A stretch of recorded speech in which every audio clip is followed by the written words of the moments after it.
Welcome back. मैंने YouTube पे और कई जगह पे ऐसे वीडियो देखे हैं जो ये कहते हैं कि हम खाने के लिए जो फ्राइंग पैन इस्तेमाल करते हैं उसमें जो मटेरियल लगाया होता है वो धीरे धीरे उखड़ता है, वो मटेरियल आपके पेट में जाता है और आपको बीमार करता है। उससे आपको किडनी और लीवर की बीमारियां हो सकती हैं और कुछ कुछ तो कहते हैं कि कैंसर भी हो सकता है। तो क्या ये सब सच है? मैं हूँ आपका डॉक्टर फ्रेंड डॉक्टर निमेश। मैं एक पीडियाट्रिशियन हूँ और आज हम जानेंगे कि क्या ये फ्राइंग पैन सेफ है, साइंटिफिक अवेलेबल इन्फॉर्मेशन क्या है ये भी जानेंगे। तो सबसे पहले ये जानते हैं कि फ्राइंग पैन में एक मटेरियल कोटेड किया गया होता है, उसका कमर्शियल नेम है Teflon. Teflon actually non sticky, non reactive और बहुत ही स्लीपरी सरफेस बनाता है। और उसकी वजह से क्या होता है कि जब आप खाना बनाते हो तो बहुत ही कम तेल और घी का इस्तेमाल होता है, उसकी ज़रूरत कम पड़ती है। तो वो तो एक्चुअली हेल्दी हुआ ना, क्योंकि तेल कम इस्तेमाल हो रहा है तो वेट लॉस के लिए भी अच्छा है। तो फिर ये साइड इफ़ेक्ट और ये बीमारियां, ये बातें आई कहाँ से? तो ये बातों का जो रूट है वो एक्चुअली पुराने टाइम के अंदर है।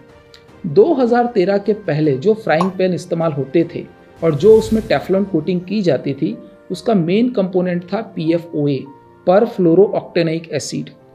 वो एक्चुअली ख़राब था। स्टडीज़ में पाया गया था कि हाई डोजेस पे वो आपकी किडनी और लीवर को नुकसान करता है। हालांकि वो हाई डोजेस पर था, लेकिन फिर भी 2013 के बाद फ्राइंग पैन में उसका इस्तेमाल बंद हो गया, तो अब वो प्रॉब्लम तो रही ही नहीं। तो जो लोग ये वीडियो बना रहे हैं और ये इन्फॉर्मेशन जिनको मालूम नहीं है कि अब PFOA इस्तेमाल नहीं हो रहा है, वो रॉन्ग इन्फॉर्मेशन दे रहे हैं। 2013 के बाद फ्राइंग पैन में जो टेफ्लॉन की कवरिंग होती है, अब उसमें PTF ही होता है, पॉली टेट्रा फ्लोरोइथिलीन। वो एक्चुअली इनर्ट है, नॉन रिएक्टिव है। इसका मतलब क्या है? तो इसका मतलब ये है कि अगर खाना बनाते वक्त थोड़ा सा PTFE खाने में मिलके आपके पेट में जाता है तो आपको नुकसान नहीं होगा। वो आपके बॉडी के सेल के साथ रिएक्ट नहीं होगा, वो एब्जॉर्ब भी नहीं होगा, खून में जाएगा भी नहीं, उसी की उसी हालत में वो आपके शरीर से निकल जाएगा, तो आपको नुकसान नहीं करेगा। अब दूसरी बात, ये लोग ये कहते हैं कि जब फ्राइंग पैन को हम पकाते हैं तो उसमें से कुछ फ्यूम्स निकलती हैं और वो फ्यूम आपके लिए हानिकारक है। बात तो सही है, लेकिन इसमें भी एक कैच है। ये फ्यूम्स एक्चुअली 260 डिग्री सेंटीग्रेड के ऊपर ही निकलती है, और अगर थोड़ी कम मात्रा में ये फ्यूम जाए तो उससे जनरली कुछ होता नहीं है, और अगर ये होता भी है तो 12-14 घंटे में अपने आप ठीक हो जाता है।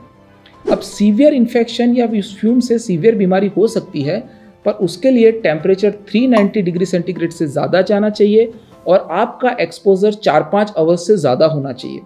ऐसा होना प्रैक्टिकली पॉसिबल नहीं है। अब दूसरी बात, 290-360 डिग्री सेंटीग्रेड, इतना टेम्परेचर तो मिनिमम चाहिए फ्यूम से आपको नुकसान होने के लिए।